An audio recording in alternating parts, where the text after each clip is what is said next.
नमस्कार, आप देख रहे हैं कैपिटल टीवी बिहार। मैं हूं आपके साथ सृष्टि शाह। बिहार की राजनीति ठंड के साथ साथ लगातार दिलचस्प होती जा रही है। रोज नया सियासी तापमान देखने को मिल रहा है और एक बार फिर से इस तापमान को तेज प्रताप यादव ने बढ़ा दिया है। आपको बता दें कि मकर संक्रांति जैसे पारंपरिक और सांस्कृतिक त्योहार ने इस बार बिहार की राजनीतिक रंग में अपनी हुकूमत को जमा लिया है। मौका है तेज प्रताप यादव के दही चूड़ा का भोज। लेकिन यहाँ बात सिर्फ भोज की नहीं, बल्कि उसके पीछे छिपे सियासी संदेश की है। बिहार में दही चूड़ा हमेशा से एक सामाजिक मेल मिलाप और राजनीतिक संवाद का जरिया रहा है। लेकिन इस बार ये आयोजन सत्ता, विपक्ष और परिवार इन तीनों को छूता नजर आ रहा है।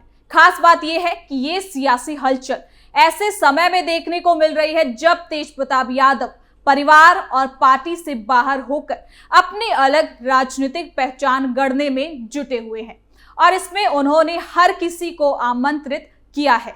आरजेडी से लेकर एनडीए के नेताओं को इस भोज में बुलाया जा रहा है। लेकिन जैसा कि हमने कहा कि ये बात सिर्फ भोज की नहीं है, बल्कि ये कि तेज प्रताप राजनीति में इतने एक्टिव, चीजों को परख रहे हैं, फिर समय के हिसाब से उस पर अपनी राय और अपना दाव चल रहे हैं। तो चलिए इस वीडियो को जरा विस्तार से जानते हैं कि ये भोज बिहार में कितना खास होने वाला है और इसके बाद तेज प्रताप यादव की राजनीति क्या रूप लेती है। भोज के पीछे कौन सी राजनीति? तेज प्रताप ने रखा दही चूड़ा का भोज, तेजस्वी को भी छोड़ा पीछे। 14 जनवरी को मकर संक्रांति के मौके पर तेज प्रताप यादव ने एक आयोजन रखा है दही चूड़ा भोज का, और इस भोज ने बिहार की राजनीति में एक बार फिर हलचल को तेज कर दिया है। आपको बता दें कि ये आयोजन केवल एक लगातार चल रही प्रथा या सांस्कृतिक कार्यक्रम भर नहीं, बल्कि इसके पीछे छिपे राजनीतिक मुद्दों ने सियासी गलियारों में नई बहस छेड़ दी है।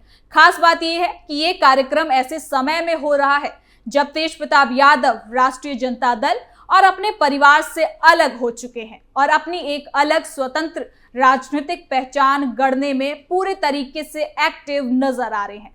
लेकिन साथ ही आपको यह भी बता दें कि बिहार की राजनीति में दही चूड़ा भोज कोई नई बात नहीं है। आरजेडी प्रमुख लालू प्रसाद यादव के दौर से ही हर मकर संक्रांति पर दही चूड़ा का ये आयोजन सामाजिक एकता और राजनीतिक मेल मिलाप का प्रतीक माना जाता है। इसमें सत्ता में हो या फिर विपक्ष में, इस भोज के जरिए नेताओं ने हमेशा जनता और बाकी राजनीतिक दलों से संवाद साधने की कोशिश की है। लेकिन इस बार ये आयोजन लालू यादव नहीं, बल्कि उनके बड़े बेटे तेज प्रताप यादव करवा रहे हैं। और शायद इसलिए भी ये भोज ज्यादा चर्चा में है, क्योंकि ये आयोजन उनके राजनीतिक जीवन के एक नए अध्याय का हिस्सा होगा। आपको बता दें कि तेज प्रताप यादव ने अपने आवास पर आयोजित इस भोज के लिए न केवल आम लोगों को बुलाया है, बल्कि इसमें बिहार के राज्यपाल, सीएम नीतीश कुमार, मुख्यमंत्री, दोनों उप मुख्यमंत्री और अन्य दलों के नेताओं को भी निमंत्रण भेजा गया है। और सबसे ज्यादा चर्चा इसी बात की है कि उन्होंने अपने छोटे भाई तेजस्वी यादव को भी न्योता देने की बात कही है, जिसके बाद ये कदम कई सवाल खड़े करता है कि क्या ये पारिवारिक सुलह की कोशिश है या फिर एक सोची समझी राजनीतिक रणनीति। दरअसल तेज प्रताप यादव का राजनीतिक सफर बीते कुछ सालों में काफी उतार चढ़ाव से होकर गुजरा है।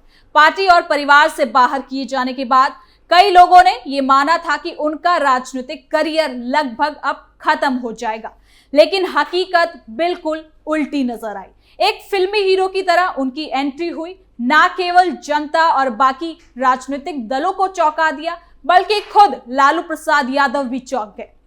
तेज प्रताप यादव ने ना केवल खुद को राजनीतिक रूप से फिर से एक्टिव किया, बल्कि नई पार्टी बनाकर यह साफ कर दिया कि वो किसी की बैसाखी के सहारे राजनीति नहीं करना चाहते। और परिवार से अलग होने के बाद तेज प्रताप यादव की सबसे बड़ी खासियत उनकी यही कोशिश मानी जाती है कि जहां तेजस्वी यादव लंबे समय तक पार्टी और संगठन के दायरे में सीमित नजर आते हैं, तो वहीं तेज प्रताप लगातार सड़क से लेकर सोशल मीडिया और सार्वजनिक कार्यक्रमों तक में अपनी मौजूदगी रखते हैं। मुद्दा चाहे कुछ भी हो, वो खुलकर अपना बयान देते हैं, ना किसी के दबाव में, बल्कि अपनी राय को अपनी आवाज बनाते हैं। फिर चाहे बात सरकार पर हमला करना हो और राजनीतिक मुद्दों पर अपनी राय रखना, वो इससे पीछे बिल्कुल नहीं हटते। नई पार्टी का गठन इस बात का सबसे बड़ा उदाहरण रहा है कि परिवार और पार्टी से निकाले जाने के बाद तेज प्रताप यादव ने जिस तेजी से नई राजनीतिक पार्टी की घोषणा की, वो बिहार की राजनीति में एक साहसिक कदम माना गया है। आमतौर पर नेता ऐसे हालात में या तो चुप्पी साध लेते हैं या फिर किसी बड़े दल में शामिल होने की कोशिश करते हैं। लेकिन चलिए तेजस्वी यादव की ही बात कर लेते हैं। बिहार चुनाव में हार के बाद उन्होंने अपने आप को एक शांत नेता के रूप में ढाल लिया।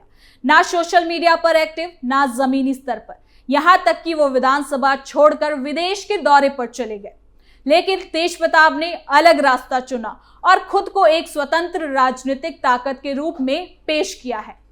यहां तुलना तेजस्वी यादव से होना स्वाभाविक इसीलिए है। तेजस्वी यादव आज भी आरजेडी की राजनीति में पूरी तरीके से निर्भर नजर आते हैं। उनकी पहचान पार्टी और परिवार से जुड़ी हुई है, जबकि तेज प्रताप अपनी अलग राजनीतिक जमीन तैयार करने में जुटे हुए हैं। चाहे वो पार्टी बनाना हो, लगातार कार्यक्रम करना हो या फिर सत्ता और विपक्ष दोनों से संवाद करना, तेज प्रताप हर मोर्चे पर ज्यादा सक्रिय नजर आते हैं। और मकर संक्रांति का ये भोज भी उसी का एक हिस्सा है। ये आयोजन बताता है कि तेज प्रताप यादव राजनीतिक रूप से अलग थलग नहीं पड़े हैं, बल्कि वो सभी दलों और नेताओं से एक संवाद बनाए रखने की कोशिश कर रहे हैं। चाहे फिर वो बीजेपी हो या फिर प्रधानमंत्री नरेंद्र मोदी की तारीफ करना, उनका ये सोच विचार वाला कदम ये साफ मैसेज देता है कि वो खुद को भविष्य की राजनीति के लिए तैयार कर रहे हैं और किसी भी मौके पर वो अपनी पहचान को बनाए रखना चाहते हैं। साथ ही इस भोज के जरिए तेज प्रताप यादव एक मैसेज ये भी देने की कोशिश कर रहे हैं कि परिवार से अलग होने का मतलब राजनीति से बाहर होना बिल्कुल नहीं है। और हमने देखा भी है कि वो हर मौके पर लालू प्रसाद यादव और राबड़ी देवी की तारीफ करने से नहीं चूकते, बल्कि वो साबित करना चाहते हैं कि वो अपने दम पर राजनीतिक मंच तैयार कर सकते हैं। यही वजह है कि वो लगातार जनता के बीच रहने की कोशिश कर रहे हैं और हर बड़े मौके को राजनीतिक अवसर में बदल देते हैं। तेजस्वी यादव की तुलना में तेज प्रताप यादव ज्यादा सतर्क नजर आते हैं। वो खुलकर सरकार, विपक्ष और यहां तक कि अपने पुराने राजनीतिक साथियों पर भी टिप्पणी करने से नहीं बचते हैं। उनके बयान अक्सर चर्चा का केंद्र इसलिए बन जाते हैं जिससे वो राजनीति में केंद्र का हिस्सा रहते हैं। अगर इसको हम राजनीति के नजरिए से भी देखें तो ये बेहद जरूरी होता है और इस मामले में तेज प्रताप यादव ये साफ तौर पर आगे नजर आते हैं। साथ ही आपको बता दें कि तेज प्रताप यादव की ये रणनीति उन्हें धीरे धीरे एक अलग वोट बैंक और पहचान दिला सकती है। भले ही फिलहाल उनकी पार्टी बड़ी राजनीतिक ताकत ना हो, लेकिन उनकी सक्रियता उन्हें प्रासंगिक बनाए हुए है। इसके उलट तेजस्वी यादव की राजनीति फिलहाल पार्टी की सीमाओं में सिमटी हुई नजर आ रही है। मकर संक्रांति भोज का सामूहिक पहलू का एक महत्वपूर्ण ये भी है कि ये आयोजन बताता है कि तेज प्रताप यादव जनता से जुड़ाव बनाए रखना चाहते हैं। बिहार में ऐसे पारंपरिक आयोजन का भावनात्मक असर ज्यादा गहरा होता है और राजनीति में इसका इस्तेमाल लंबे समय से होता भी रहा है। तेज प्रताप यादव इस परंपरा को आगे बढ़ाकर खुद को जनता के बीच स्थापित करना चाहते हैं। आखिर में ये कहा जा सकता है कि तेज प्रताप यादव का ये भोज केवल एक त्योहार का आयोजन नहीं, बल्कि उनकी राजनीतिक सोच और भविष्य की रणनीति का हिस्सा है। परिवार से निकाले जाने के बाद जिस तरह से उन्होंने पार्टी बनाई, लगातार एक्टिवनेस दिखाई और राजनीतिक संवाद बनाए रखा, उससे ये साफ होता गया कि वो पीछे नहीं बल्कि कई मामलों में तेजस्वी यादव से आगे चल रहे हैं। बिहार की राजनीति में आने वाले समय में तेज प्रताप यादव किस भूमिका में नजर आएंगे, ये देखना दिलचस्प होगा। लेकिन फिलहाल इतना तो तय है कि उन्होंने ये साबित कर दिया कि राजनीति में बने रहने के लिए सिर्फ परिवार का नाम नहीं, बल्कि खुद की सक्रियता और साहस भी बहुत ज्यादा जरूरी होती है। तो फिलहाल के लिए इस खबर में इतना ही। देखते रहिए कैपिटल टीवी बिहार।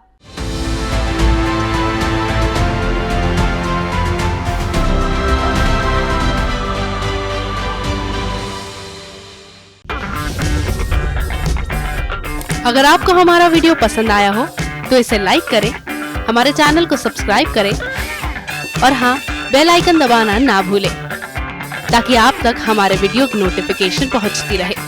आप अपना सुझाव हमें कमेंट बॉक्स में दे सकते हैं। हमारे साथ जुड़ने के लिए शुक्रिया।